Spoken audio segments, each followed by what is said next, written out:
One of the biggest takeaways that I ever had in life, and by the way, listen to this, especially if you're trying to make more money and raise your income. Scientists have studied the biggest factor, what makes people successful, not just with money, but in life in general. And there's a few things. This is part of kind of my 67 steps if you've never been in that program. But one of the things is awareness.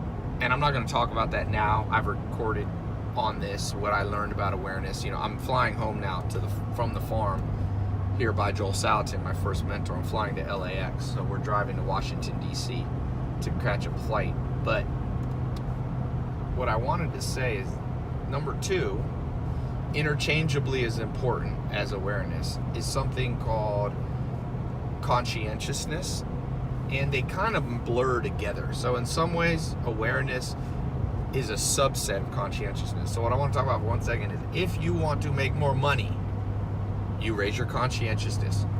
Not just work harder, not just get a better college degree, not just get a better diploma, a piece of paper. Forget all that.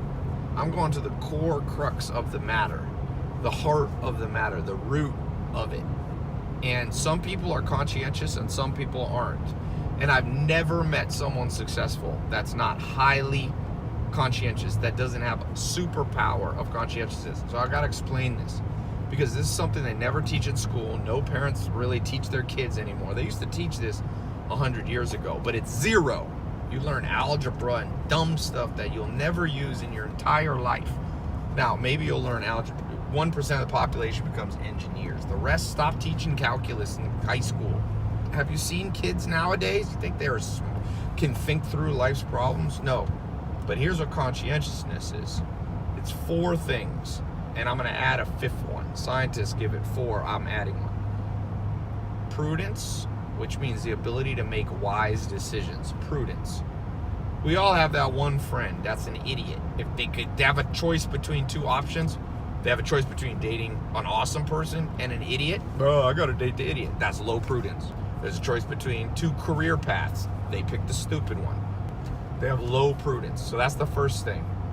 The second thing is what they call industriousness or diligence.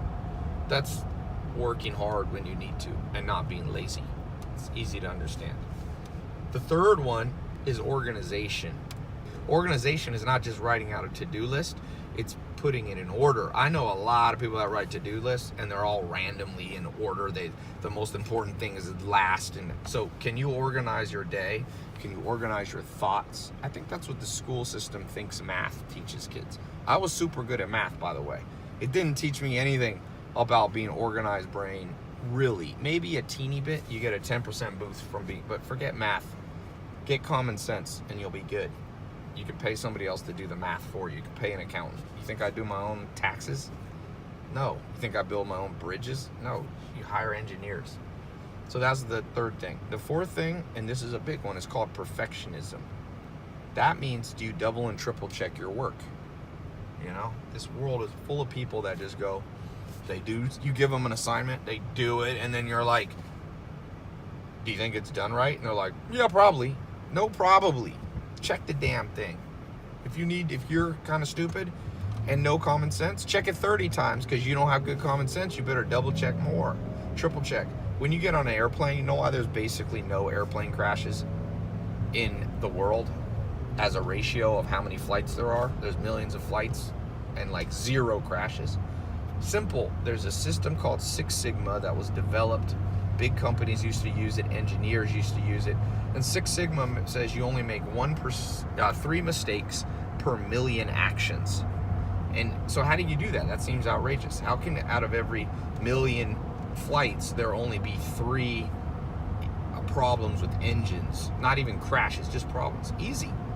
They create double, triple, quadruple checklists. When you get on an airplane, there's an airplane co-pilot reading off the list, double checking. They don't just take off. They go, all right, check the ailerons, check the landing gear, check the electric, check everything, and then double check it.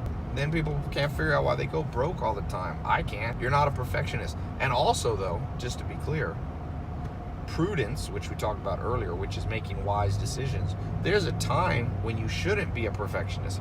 In fact, most people I know with low prudence, they're perfectionists about idiotic things. They'll have their nails done perfectly. Perfect. They'll have their eyebrows done perfect. Male or female, by the way. I'm not picking on one or another. They'll have their shoes shine perfect, but then their life is in shambles. I'm like, bro, why don't you just have your shoes a little dirtier, but an awesome life?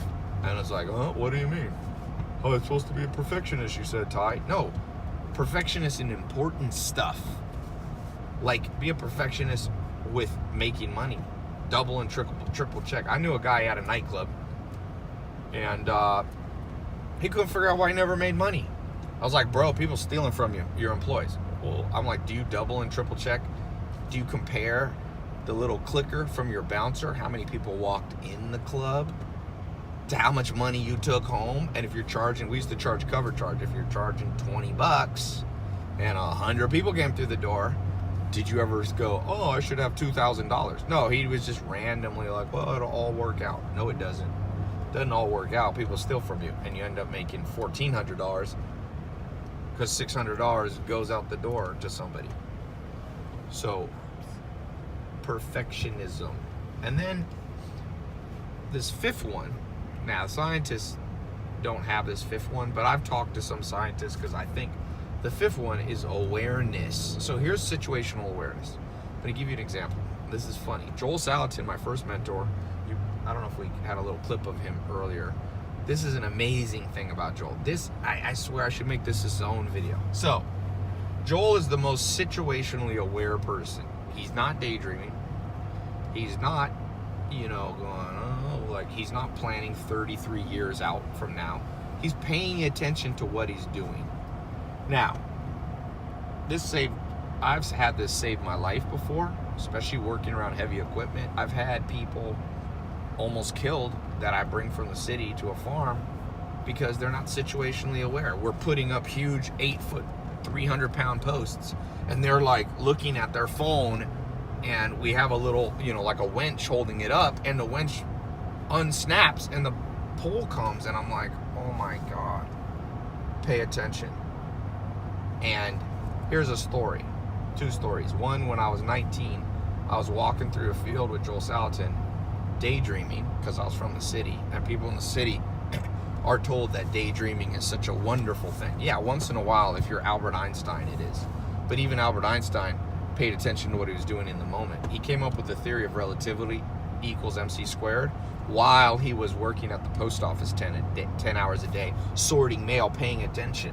He wasn't, people have this thing like, oh, Stephen Hawking, Albert Einstein, they just lay there and just daydream and let their mind wander. Yeah, sometimes, but not all the time. So I'm walking through this field with Joel. I'm like, la, la. And I didn't notice there was a gate open and all the cattle were getting out. I'll never forget this. He turned to me. He kind of jolted me. He raised his voice. Like, oh. I was like, what? He's like, there's a time to stop and smell the roses, and it's not right now. Time to stop and smell the roses. And he was saying, this is a time to be aware of where we are. When you're at home and you're laying in bed or you're eating, then you can daydream. Or you're writing a book. But he's like, now pay attention now. And that one thing that I learned from him, I would say is responsible for more of all the money I've ever been able to generate with my businesses and in life. It's responsible for 60% of it. That one lesson right there. Pay attention. And Warren Buffett, second or third richest man in the world, he says, put all your eggs in one basket and watch the basket. Watch the basket. And the basket is your life. It's your business. It's your career. It's your friendships. Watch it. You know how many people are just like, oh, life will work out on its own? No. There's a universal law. You remember this from physics. You had law of thermodynamics, all this entropy. That means over time, if you have a house and you don't maintain it and you don't paint it, and you don't fix the roof, if you come back in 20 years, it's worse, not better. There's never a house in history that's been standing there, someone abandoned it and came back 20 years and you're like, you ain't gonna believe this. There's a deck on here, new cabinets. No. New furniture. No. Entropy means that you have to inject energy, your own energy, to improve things.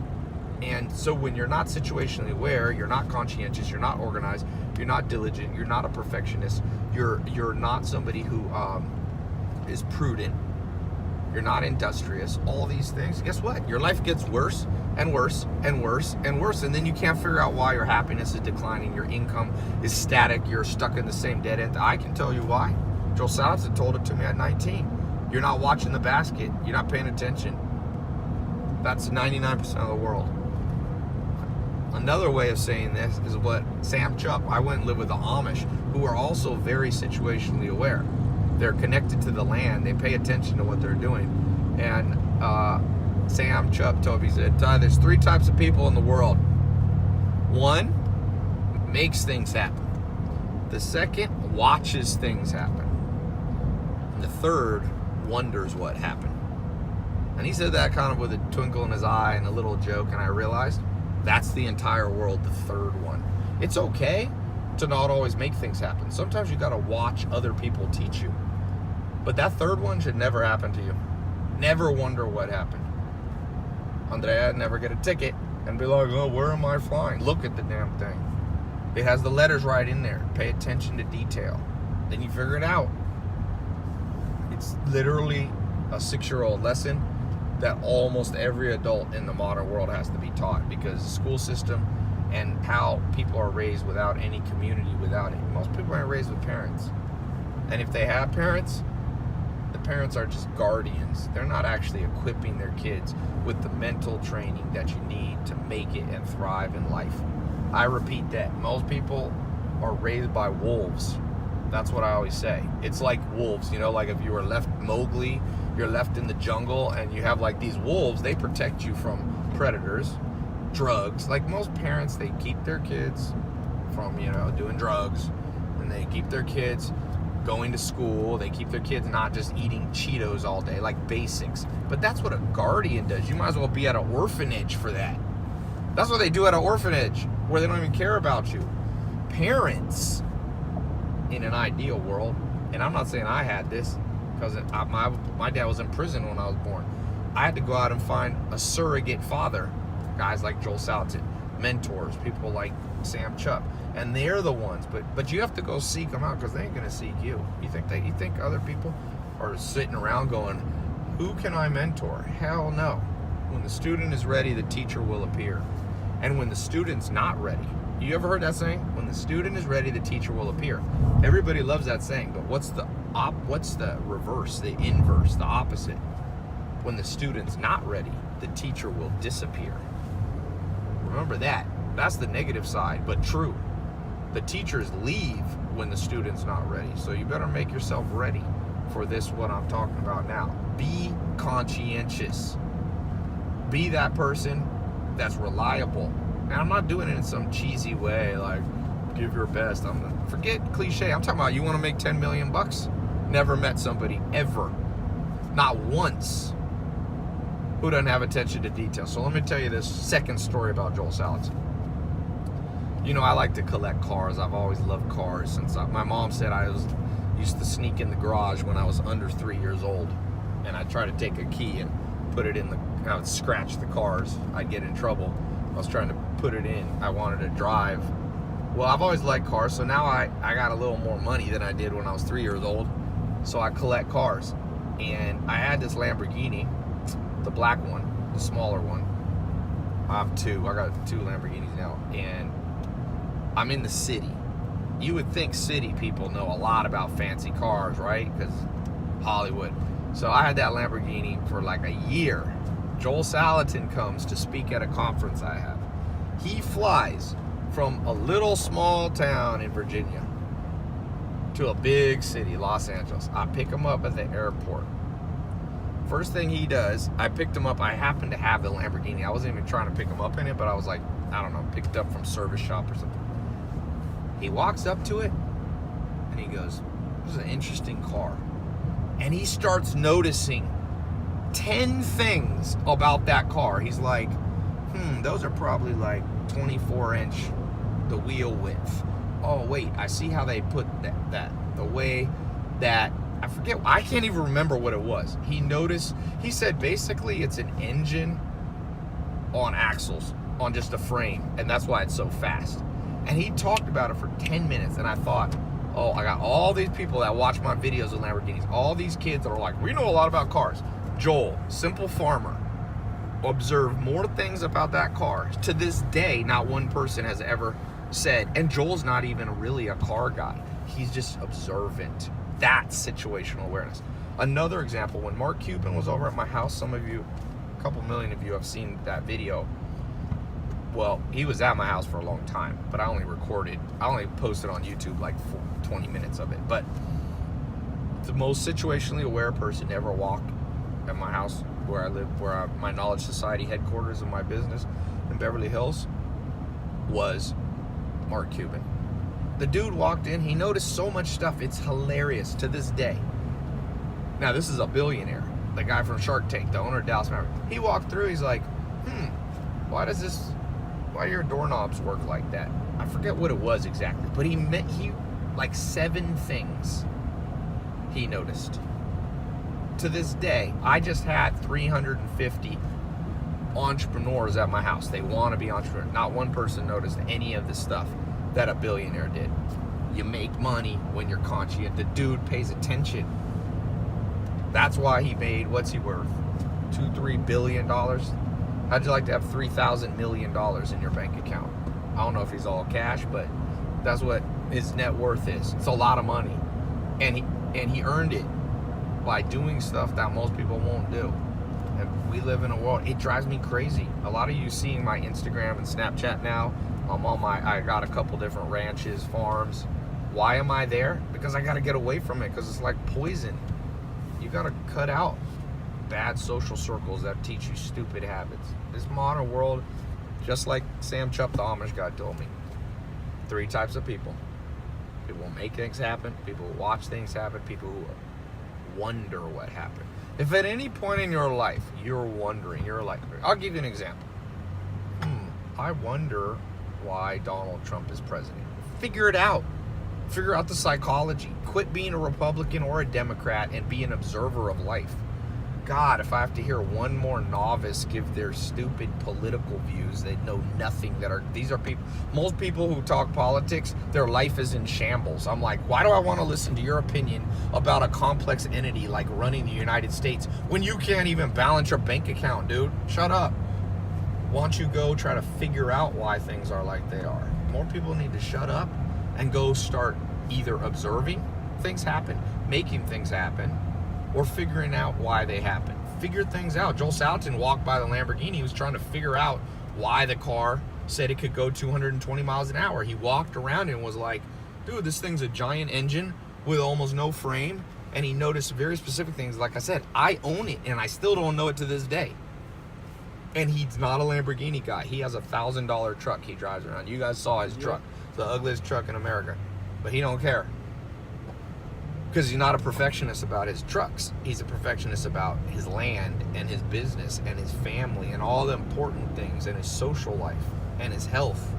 They don't care about nothing else. Let your hair get long. Sometimes my hair's too long. People on YouTube are like, oh, your hair's getting long.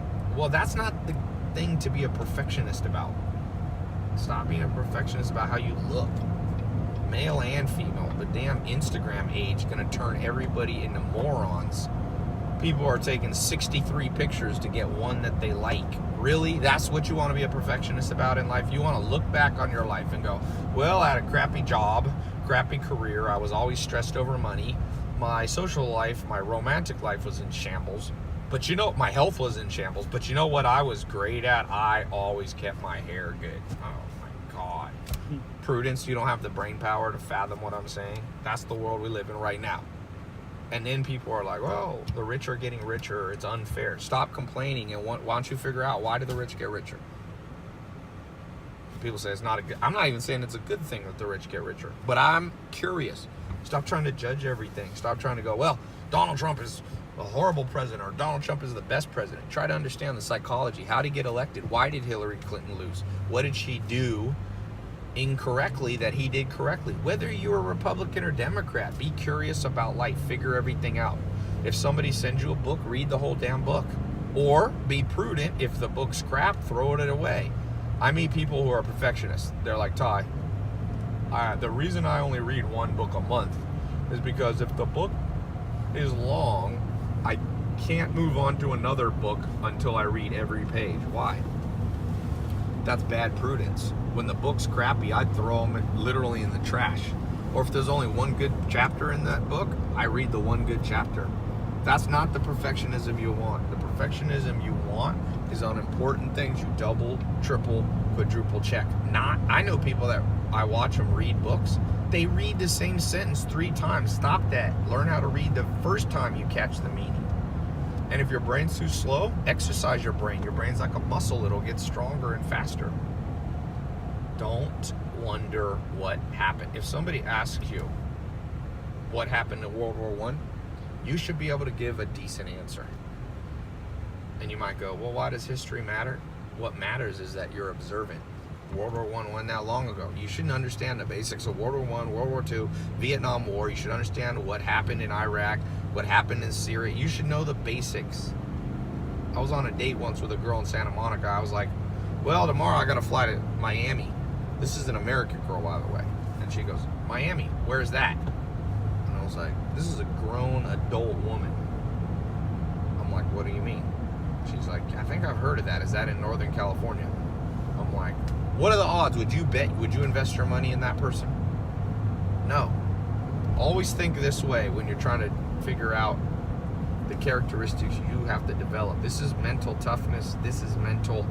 People talk about, you got to have the mentality of success, but they always have stupid things like be positive all the time. That's not a mental state that makes you more successful. Being a realist is better than being an optimist or a pessimist. I don't know why. I've been trying to tell people that for years, and it's like, it doesn't compute. You have 2 schools of people in the world. They're either hyper pessimists, like, oh, the world is so bad, and the rich gonna tear from the poor, and Donald Trump's president, and everything's bad, so they're like that. Or they're like hyper optimists, like, Tai, I will be a billionaire. I'm an idiot now, but I will envision it. I've spoken it into existence. It will happen. Really? You're fat and you're going to be like, I will speak skinniness into existence. No, you won't. You'll go to a damn gym. You'll get a personal trainer. You'll get a mentor. You'll get social circle right, where you're around people that go to the gym, so that there's social proof and social pressure on you, and then you'll get in shape. It's not pessimist. Some people are, oh, my mom was fat, my dad was fat, I'm just big bone. Now forget that. Stupid. And we live in a world that reinforces stupidity, and then people can't figure out why they don't like their life. Depression is functional most of the time, not always. Dr. David Buss taught me, he's like, there's multiple reasons why you want people to be depressed sometimes. Depression teaches you don't do the thing that made you depressed before. Just like sticking your hand in a fire, would you want to turn your nerves off? So I asked my grandpa, so when I was 5 years old, he died a little bit after that. He was a scientist. I said, Grandpa, why do we get hurt? And he said, you have nerves all throughout your body, and it connects to your brain, and it makes this almost like an electric shock. It's not an electric shock, but it's equivalent. And I was like, well, why don't we just turn them off? Then we could be happy. And he goes, no, that's what leprosy does. There's a disease. When I was in India, I went to a leper colony. They lose the nerves. And guess what happens when you lose nerves? You start bumping into things. You start putting your hand on the fire. That's why most of them lose part. Like in India, there's people with no nose, no fingers is a common thing. Leprosy is more complex than this, but that's one of the things that happens. So we live in a world where people are trying to be like, don't be depressed. Don't have regrets. You hear that, no regrets. What do you mean no regrets? No regrets? Then how do you learn anything? It's a stupid piece. It's like turn off your nerves. Regrets are the mind's emotional nerves. Now, there are people that are hormonally or chemically imbalanced, a percentage, but it's not most depressed people. Most depressed people, it's a continual signal from your brain going, you're living a crappy life. Switch your job, switch your career, switch your social circle, move, take action, stop procrastinating. And most people just ignore it, but the brain keeps sending the signal, and I'm not a psychologist, but I'm telling you that Dr. David Buss is an evolutionary psychologist, Harvard professor, now University of Austin, who wrote the textbooks. I got that word straight from him. He knows what he's talking about. I'm regurgitating what he said. So don't try to argue with me on this. I always get people argue and go, oh, most depression is because it's not their fault. Well, I mean, nothing's our fault. I didn't ask to be born. My mom had me. So I guess I could just say everything and it may not be your fault. It may be someone else's fault who did something wrong to you. I get it. But if you don't fix it, you still have a crappy life. And whoever caused the problem, they definitely aren't going to fix it. So you could people blame the U.S. economy. Oh, the government's making my life worse. I had a relative like this. He was a little lazy. He didn't have a job. He was broke. And he goes to me, well, I said, why don't you get a job? He goes, I can't. The government he is a conspiracy theorist. So I'm like, well, okay, let's say you're right. Let's say it is the government that's holding you back. And you hate your life now because you're broke under financial pressure. So I go, so as far as I can tell, are you waiting for the government to fix it? Because you just said they're the problem. That's like going to a doctor. They screw up the surgery. You're like, oh, I'm in pain. And I'm like, what are you going to do about it? Oh, it's that damn surgeon. Okay, what are you going to do about it? Oh, I'm going to go back to the same surgeon. I'm waiting for that surgeon to fix it. That surgeon ain't going to fix it. If he's stupid enough to leave the utensil in you, go back to a different person. I wouldn't go back to the same doctor. There's doctors that don't pay attention. They chop people's wrong foot off in surgery or, remove the wrong organ. I wouldn't go back to that person. So if you're blaming the government for your financial problems, or you're basically blaming the education system, which, by the way, is to blame, you can't expect it to fix it. People hate the modern education system, and then they go to college, which is the modern education system, and sometimes it works, and a lot of times it doesn't. So I'm like, why would you go back to the same? Albert Einstein said, you can't solve a problem with the same mentality that created the problem. Einstein, the dude was smart. Listen to him. Forget what I'm saying. I'm not as smart as him. You can't solve. So if the education system caused your problem, you have to go outside of it to fix it. That's why I went to mentors instead of college, because I had already gone to high school and I realized I wasn't equipped with all the life skills and the mental skills and the financial training and all those things that I needed to make it in life. I didn't learn about habits. How come the school doesn't teach about habits? All your life basically hinges on habits. There's a great book on this called The Power of Habit. And it's a scientific book, but I can summarize it for you. Basically, the quality of life is based on your habits. Your brain is created or adapted to quickly fall into habits for a good reason. There was a guy, I think it was in the 1800s, he had an accident. He hit his head real hard, and he destroyed the part of his brain that could form habits, good or bad. He couldn't form a habit. And he had the worst life because every day he would go put his shoes on, for example, look down at his shoes and go, well, do I do the right one or the left one? And he had to spend 2 minutes thinking about it. Normal people who don't have brain damage, we create a habit. You probably don't realize it, but you have a habit probably of how you put your shoes on. Maybe you put your right, and that's a time saver for your brain, an energy saver. It saves glucose. Glucose is the sugar in your brain, and your body wants to conserve it. So we're adapted to quickly fall into habits. So all of your life quality or your life suffering is around mental habits. That's why two people can go through the same bad life and one thrives and one fails because of the habits that they form. And so everything I've talked about today, like to be aware, that's a habit. Joel Salatin's not just aware when there's a Lamborghini. He's aware when there's a huge post about to fall down. He's not daydreaming and going, oh, I wonder, life. They said enjoy life and smell the roses. Yeah, smell the roses till you get smashed. No, smell the roses when it's time to smell the roses, and focus on now when it's time to be in the now. And the only people that kind of talk about this are like Eckhart Tolle books like The Power of Now, or I meet people going, oh, I meditate to stay in. That's not what it means, by the way. Situational awareness. I know more weird people that meditate. Now, I do think meditation is good, but it ain't gonna fix as much as people think. It helps some people.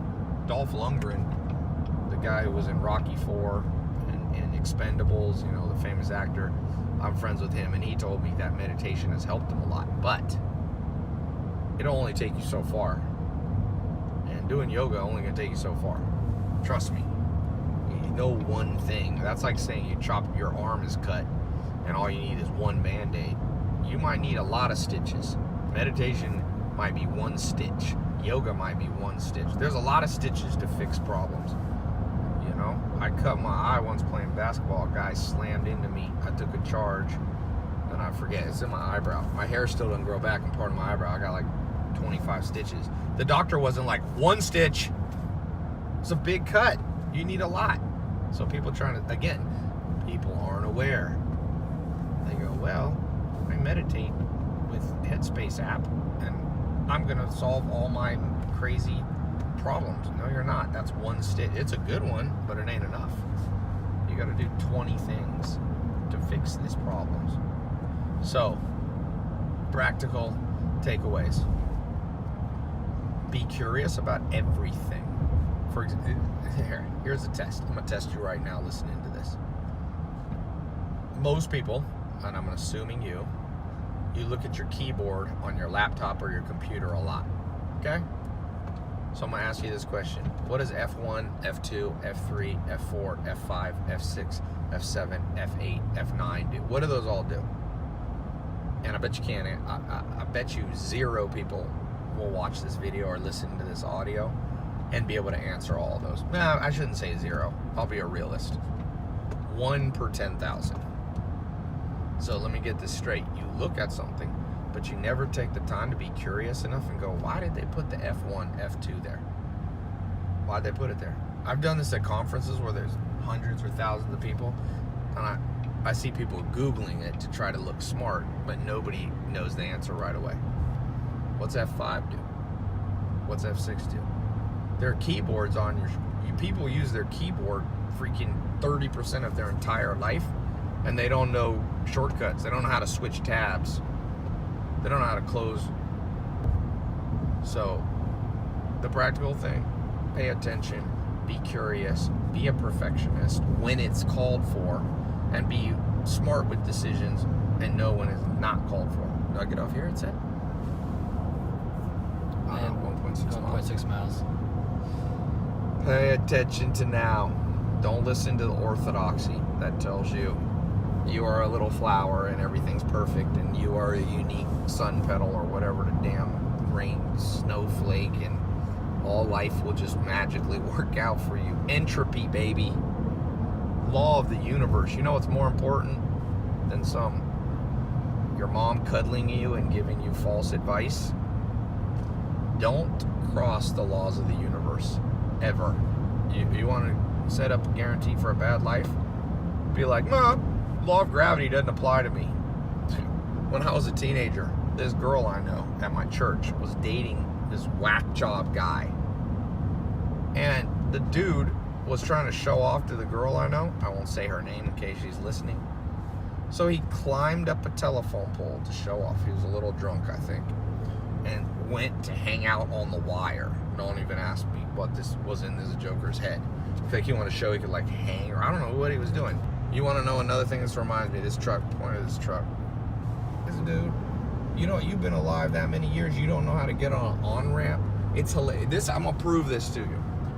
Driving shows you what people's mental state is at. So, next time you're on the freeway and somebody's getting onto the highway, watch how people struggle. There's people that will come and go the same speed as you and be like, hey, get over. Well, you're not supposed to change. They're supposed to change.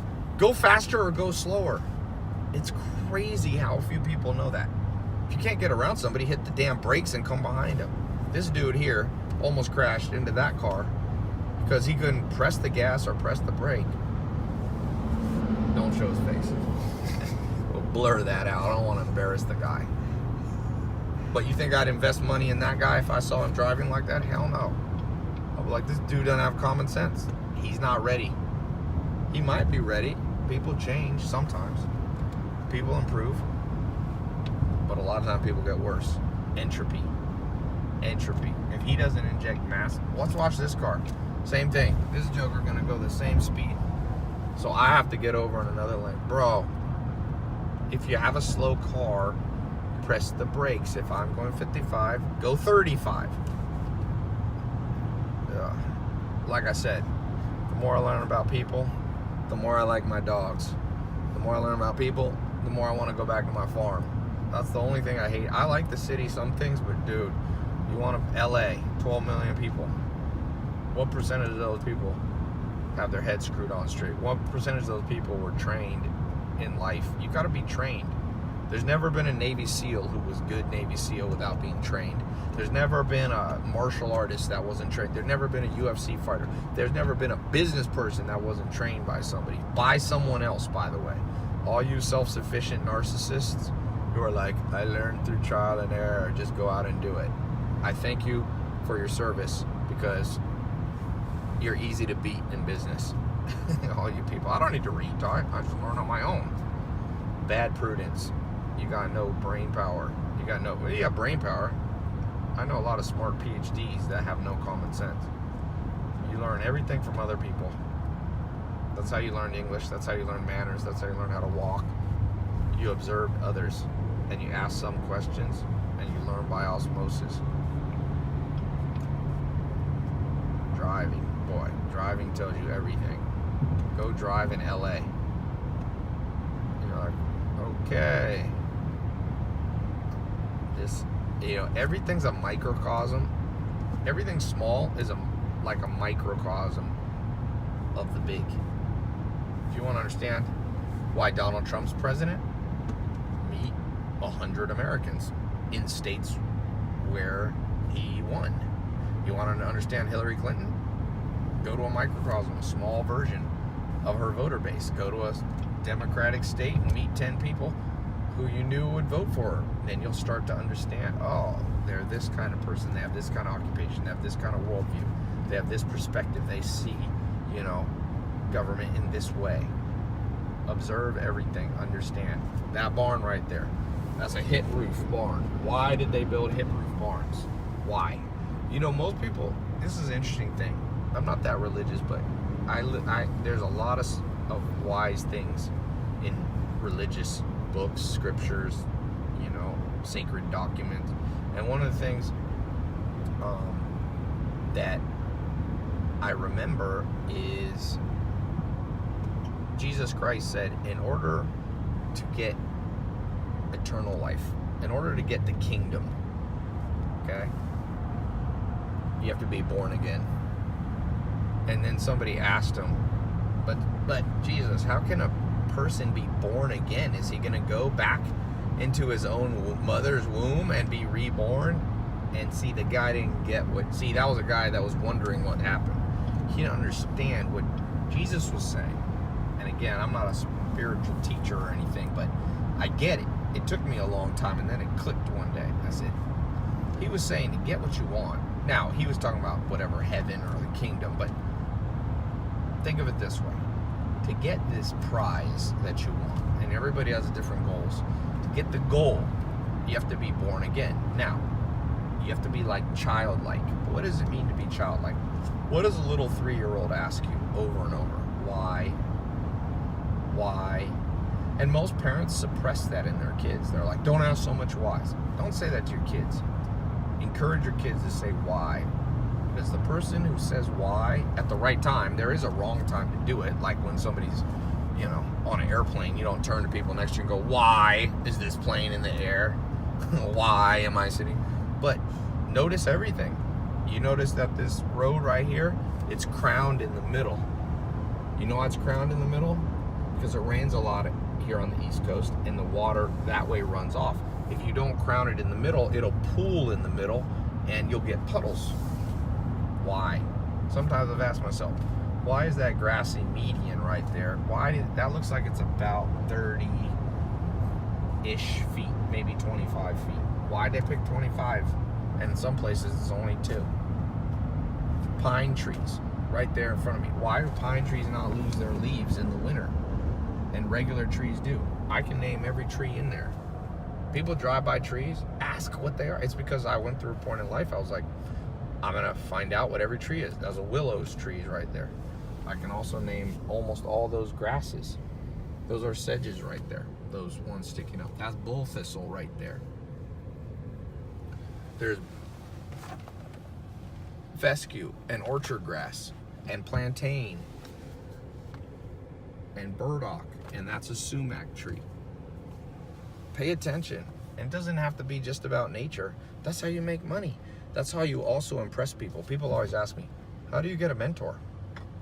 Don't be stupid. First rule. When the student is ready, the teacher will appear. And when the student's not ready, the teacher will disappear. So if you're stupid, and here's the definition of stupid. I'm not talking about book smart. I'm talking about if you drive by the same thing every day of your life and you never ask a question why, that's a locust tree. It's a legume. Do you know what a legume is? People should know what a legume is. You eat them. Beans are legumes. Why are they important? They fix nitrogen from the air. Understand, pretty much, don't wonder what's going on in your life. Like I was telling earlier, why did the rich get richer? Because most people look at that as like some conspiracy theory. No. 2,000-year-old principle. Jesus Christ said this 2,000 years ago. He said, the person who has, more will be given to them. And the person who doesn't have, even what they don't have, will be taken away from them. Now, I'm not saying that's good or fair. Forget good or fair. It's the way it is, damn it. Is it fair that a lion eats a sick antelope and the antelope doesn't get to go to the hospital? Where's all the damn people complaining about that? That doesn't seem fair to me, but we don't live in a world that's fair. We live in a world that has a natural progression and a natural order. I'm not saying you shouldn't help the poor. I think you should. I'm not saying the rich should just get rich and 10 people should own everything in the world and everyone else should be serfs. No, but I also know this. Who the hell are you complaining to that the rich are getting richer? If you're mad, the rich control government. So you going to appeal to government that's run by rich people to make it so rich people won't stay rich? Come on, man. Do you think rich people are going to vote themselves worse taxes? No. They're going to vote themselves better taxes. And there's some countries that pull it off, socialist countries, Sweden, Norway, Europe. But if you're in Europe, be like, wait a second. We're not like America, and everything isn't perfect. So maybe the problem, maybe socialism doesn't fix everything. I mean, people in Sweden or whatever, and people are like, just gun control, controversial topic. Quit picking sides and really research it with an open mind. I'm not going to say, I don't want to influence. I have my opinion, but try to research it. Don't just pick a side. That's a mental laziness habit. Low diligence levels, meaning low diligence, going back to conscientious, means you won't look into things multiple steps.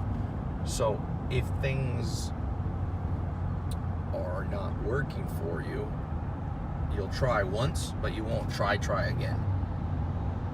You know, if you can't figure out why the rich are getting richer, figure it out. If you're trying to figure out gun control, don't read one article.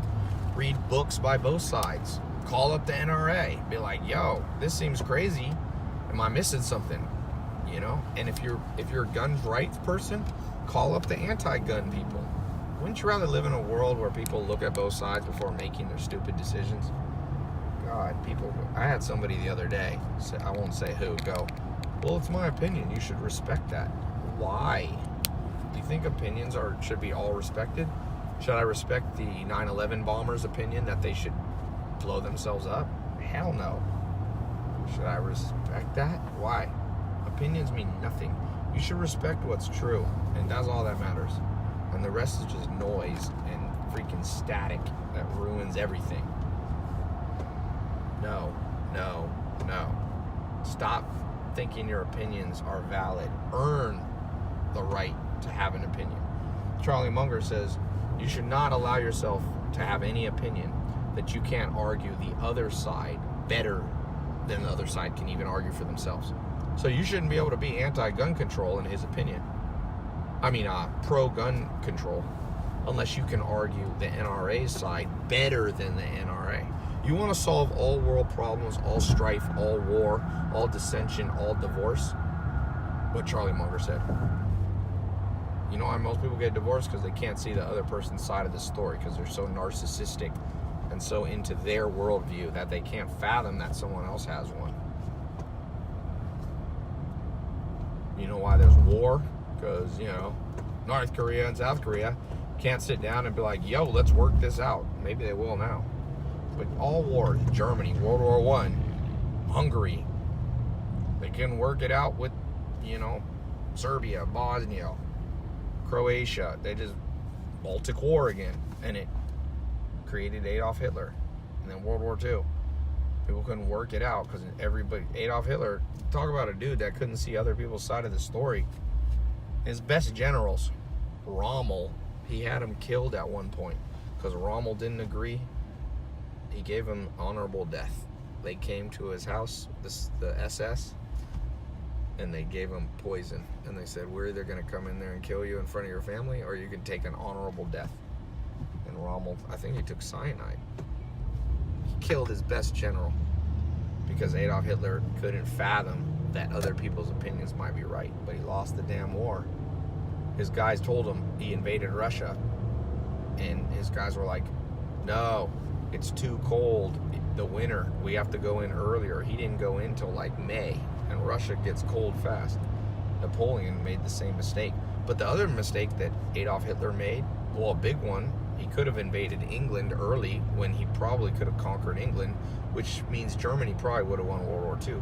All his generals, it's a true story, all his generals were begging him, we're here, we can see England, there's no one here to oppose us. Adolf Hitler sitting back in Berlin, Germany, he's like, no, I think it's a trap. They're like, it's not a trap, but the dude couldn't listen. So that was probably good, actually, for human history, that dictator was somewhat moronic, But think he caused the death and displacement and casualties of 250 million people. My grandma included, was still alive. My grandma talks about World War II every single day. It affected her that much. And she escaped on a boat she was on a boat to America the day that Germany invaded Poland. But a lot of people in this world have that same cognitive bias that Adolf Hitler had. Just can't look into things. Like Adolf Hitler or any general should ask his other generals, that seems opposite than I'm thinking, but what makes you say that? Those are magic words. You write that sentence down. When someone says something that you don't think is correct, and they're a smart person, now if they're an idiot, you can ignore it. But if they're a smart person and they have an opposite belief of you, what you should do is go, that sounds opposite of what I was thinking. What do you know that I don't know? What do you know that I don't know? Those are the magic words of life, man. You meet some rich person and they're making more money than you, and instead of going off into your rant about wealthy ruining the world, why don't you ask them, hey, what do you know about making money that I didn't learn? Like, I swear, you go ask 10 people that, you make more money this month, this week maybe. You ask 10 people who know how to make money, yo, what do you know that I don't know? They'll start telling you stuff. They'll start revealing their inner secrets that they hardly told anybody. Ask and you will receive. Seek and you will find. Knock and the door will open up. Don't be stupid, I guess is what I'm trying to say in this whole video. Don't be stupid. And then everything gets fixed. And it's not book smart or book stupid. I love books, but that's not the determinant. That's not the driving factor. The driving factor is your mentality. Your mindset, your worldview determines everything. That's why 2 people can be born into poverty and one rises out and one doesn't. That's why, I read a book once that blew my mind, and it was Helen Keller's book. Let me just explain this lady's story if you forgot. Helen Keller. Now, I know I wasn't born into a great situation. My dad was in prison. My mom's a single mom. We're in kind of a rough part of Los Angeles, Long Beach. Helen Keller is born. She can't hear. She can't see. She can't speak. Okay. 3 big things. Hear, see, speak. She's born basically, when she was 18 months, she had a fever, like meningitis or something.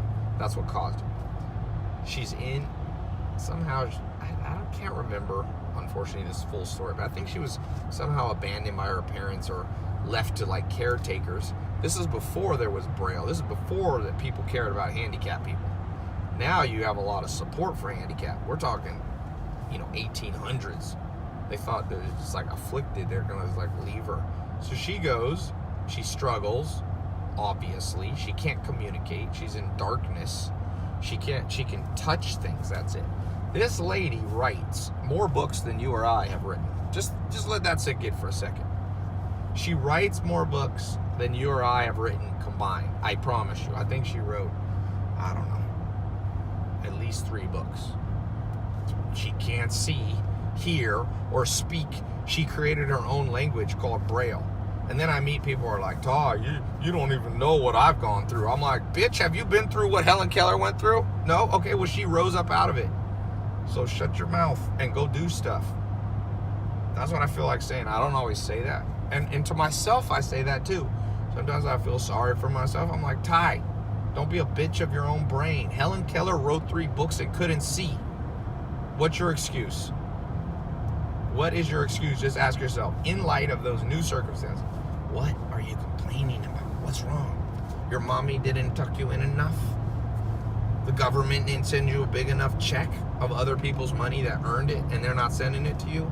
Oh my God, tragedy. Forget Helen Keller. We should put you a damn pedestal and be like, no, you want to know true suffering? Let me show you true suffering. This person here. And some people, I'm not downplaying trauma. I've had trauma in life. I've had BS happen to me in childhood and growing up, and you probably had it. I'm not downplaying that, but I'm a realist. It ain't as bad as Helen Keller. Would you trade with her and be like, all right, no trauma, but no eyesight, no vocal cords, or I don't know if she had vocal cords or something was wrong, and no hearing? Would you trade? No. She had that's about as much trauma as you get. People, it's funny too, people complain how unfair the world is and that the rich are getting richer. They never think that they're actually rich compared to the 40 million kids in India. Where are you giving your money? Who you get? Did you send a check to Indian kids?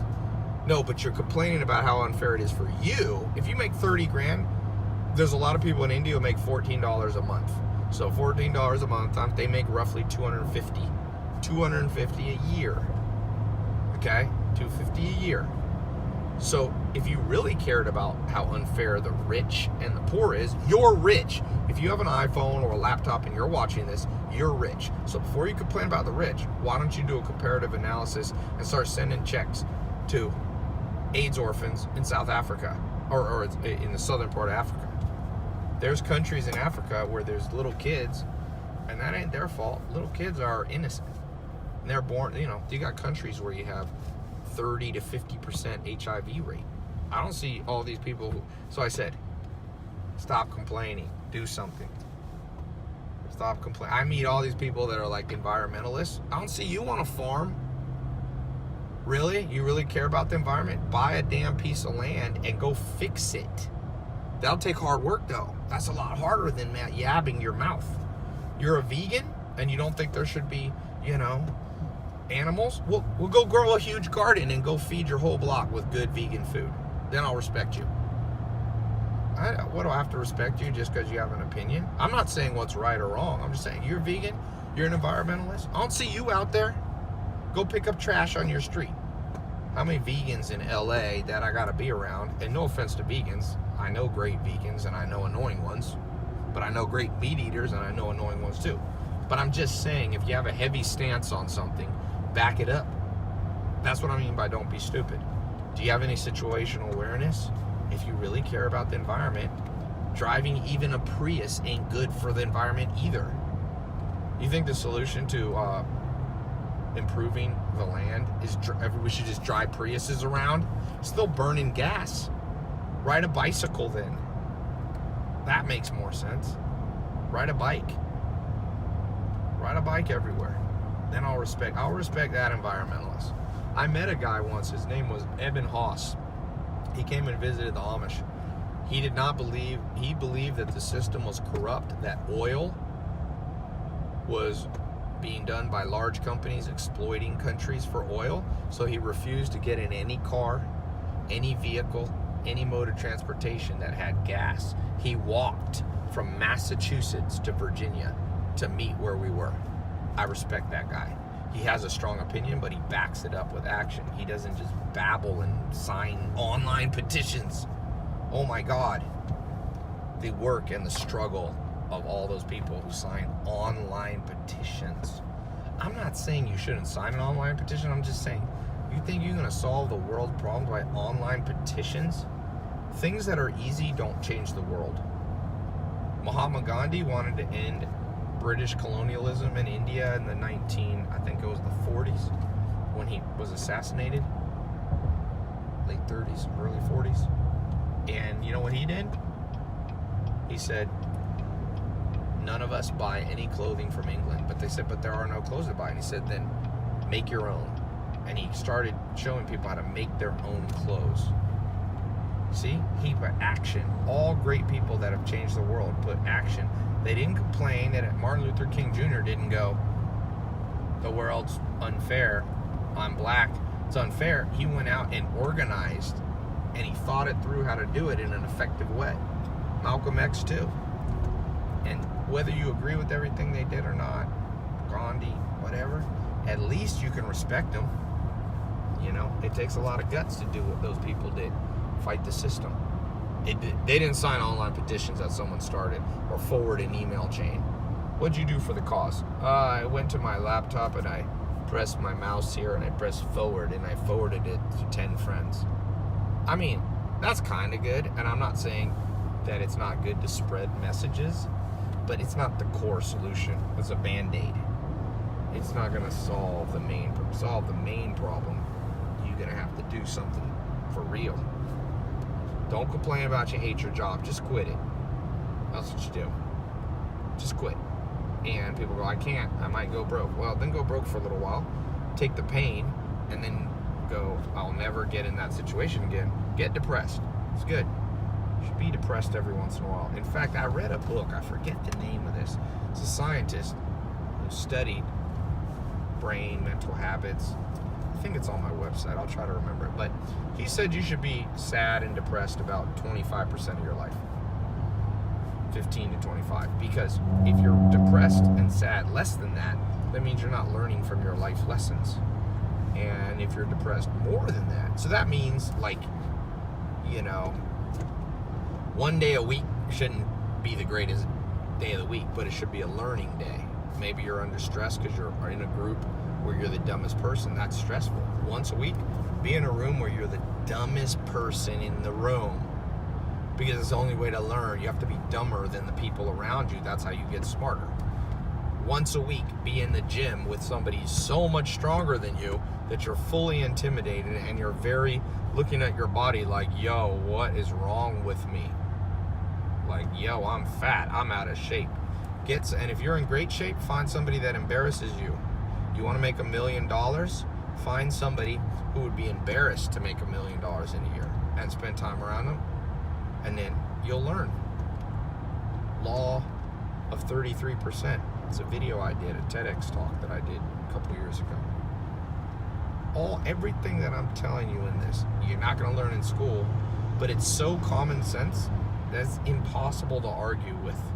And I'm not saying because I said it, I'm taking a lot of these principles I've learned from my mentors.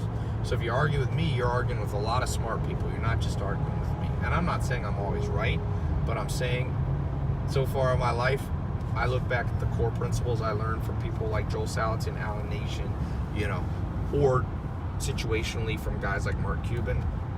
I can't think of a time that those core principles were ever remotely wrong. And I can think of thousands of instances when they're right. So stop fighting this kind of stuff. Just go, yep, that makes sense. I'm going to do it. I'm going to do it. I'm going to simplify. I'm going to start paying attention. How far apart do they put the I-beams on that bridge? It's a great way. It's literally look at everything. You know, what's RES do? Don't be driving in a car that you don't know what the buttons do. Next time you're on a web page, click every button. You go to Amazon. Today, I was buying something on Amazon. I went to my account and I just started clicking through all of them because I was kind of like, I wonder what all these do. I just wanted to know. That's what you got to do. Just check every one. Every single one. I'm going to get off here and grab some food. Every one. If you got a boyfriend or girlfriend who broke up with you, don't just cry. Make a list. Be organized. What do I think are the 7 main reasons that they broke up with me? Oh, okay. I was too jealous. I was too controlling. I was too annoying. Okay, then buy a book on all those subjects. How to be less jealous. How to be less annoying. Ask 10 smart people who aren't annoying. Yo, I think I just got broken up with my ex because I was annoying. How can I be less annoying? And then do what they say. Literally do what they say. Do what they say. And then if it doesn't work, ask 10 smarter people or more common sense strong people, not just book smart. North 17. You know, sometimes when I drive on roads, I pull up the Wikipedia for the road. 42 is a road that runs through 2 of my farms. And I was like, what's the origin? I remember Googling it. It was interesting. It made my life more enriched. When I drive down the road, I understand it.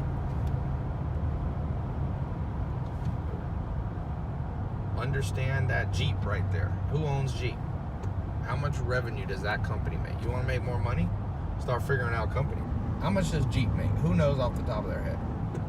No stuff. No stuff. 4x4. Why is 4-wheel drive better? Do you understand the physics? Google it. Here's the sad thing. Everything I'm asking you to do used to be hard to do because you used to have to go down to the library, check out a book, and find this out. Now it's on Google and it's amazing. Now there's Google and people know less than they did before Google. They really do. I think maybe it's just like you're like, oh, I don't need to know anything. I can just Google it. Well, you have to hold some stuff in your brain as the raw materials to making smart decisions. If everything's on Google, you don't have enough in your subconscious. Fill up your subconscious with understanding the world. You know, understand right there why in that flat area is the soil better than at the top of the hill. Why do locusts grow so much in Los Angeles? I mean, in Virginia here. Speed limit 55. It's actually interesting why they set the speed limit at 55. For every 1 mile an hour you lower the speed limit, this many thousand people less die. So in the world, we basically make a compromise. We go, we'll set the speed limit to 55, knowing that more people will get killed every year, but we're more productive because we can get where we need to go. So it's interesting, there's whole people who devote their life to transportation and going, should I set it to 55? And sometimes they'll set it to 65 and 70. Understand why it's that way. If you see a movie, go to Box Office Mojo, find out what the budget is and how much revenue. Don't just be like someone like, oh, I'm in my fantasy. Figure out the business behind it. That trucking company, Purdue. Why does this company right here control more food than almost any company in America? Purdue, started in 1920. Google it. They have a freaking Purdue.com. And people go, Tai, I'm too busy to do all this bullshit. You too busy to make money? Because this is how you make money. When I meet people that don't know stuff too much, that they're like a deer in headlights and they're like, oh no, well, I know they have no chance to get what they want, which is a sad thing. It's not like I take it happiness. I'm like, damn, I feel bad for this person. What's wrong with them? Why do they put those little markers on the side? Easy to figure out. Wakes you up. How much weight can that Foster's truck hold? I just had 2 trucks bring me compost. Each of them held, I think they held 79,000 pounds when you counted the truck. 80,000. You know why 79,000 pounds? Because there's laws in Virginia that you destroy the roads when your truck is over, I think 40 or 45 tons is the most that a truck does. This is all information that you could hold. My brain, I'm smart, but could hold the information too. You're probably smarter than you think. You just got dumbed down by the system. It's a walnut tree.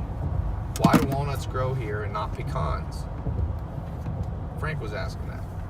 Pecans in Virginia, the part of Virginia that's up in the mountains, it doesn't have enough BTUs.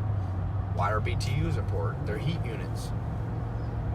And they determine your growing. You need a minimum amount of BTUs. That's why you can't grow certain things here, like oranges. That's why corn grows better when it has a lot of moisture and a lot of heat. It has a big leaf. You should understand. By the way, start with biology, because biology is the fundamental of life. And I don't mean biology books, weird stuff. I mean like actually understand the common sense thing. Why is there kudzu on there? Where'd kudzu come from? And you know what's weird is if I had this conversation with 99% of planet Earth, it's like I'm speaking another language. People don't know what tare weight is. That's tare weight on there. Meaning, you know, you have gross weight and then of the truck and then what's on there. Understand as much as you can about the world, and the next thing you know, the world will start making sense. And once the world starts making sense, then you can make sense of your life and you can fit the pieces of the puzzle together. So I'll end by saying this. Remember, life is a puzzle, and the purpose of life is to put the puzzle pieces together. There is no other purpose on this planet Earth. I can't tell you what happens after we die, but I promise you this. If problems freak you out, if putting puzzle pieces together freaks you out, you'll never be truly alive a day of your life. You'll be a zombie. Just like Thoreau said, the mass of men lead lives of quiet desperation. What's called resignation is confirmed desperation. Most people, or as Plato said, most people live in a dark cave. They never see reality. Open your eyes up, and the next thing you know, you'll be happier, healthier, wealthier, and you'll have better friendships and better love and better connections. You'll be fulfilled. You won't be as depressed. You won't be as overweight. You'll have more muscle. You'll have more money in your bank account. You'll have more freedom. You'll be traveling more. You'll be around better people. The people who screw you over will slowly disappear out of your life because they won't be able to keep up with you. And all that'll be left will be a life that's like gold. You put the fire to gold, and the only thing left is pure gold. All the rest of the not pure metals disappear. Put your life to the fire. Just try it for the next 67 days. That's the minimum habit forming time frame according to modern science. By the way, little shameless plug. If this helped you out and you want a more in-depth version of this, go watch and join my 67 Steps program. I launched it in 2014. Over 150,000 people have gone through it in the last few years. That's more than most universities. I've gotten so many testimonials, I kind of gave up saving them. But if I walk down the street in a city every day, somebody comes up to me, a random stranger, every day, if not more than one, and says, that 67 steps changed my life. I also launched a follow-up version. It's 67 videos like this, but more in-depth, subject by subject. 67 things you need to know to get what you want out of life. The other thing I recently launched, you'll see this on my website, is the 12 Foundations. So if you're listening and you've never been through any of my stuff, you can go through the 67 steps. If you've already been through the 67 steps and you want to go to the next level, go and click on the link, tailopez.com, my 12 Foundations program. And it's a newer one. It's more, it's like my most up-to-date things, the 12 things that you are foundational to know to have the right mindset. 67 steps, start there. And then if once you complete that, move on to the 12 Foundations. It's kind of like a bachelor's degree and a master's degree. And then I got some PhD level stuff, but you got to go through those two first. And then I have other stuff. So, tailopez.com. I hope this was helpful. We got to stop and eat before Mark has a heart attack. Film them back there. Need a little B-roll.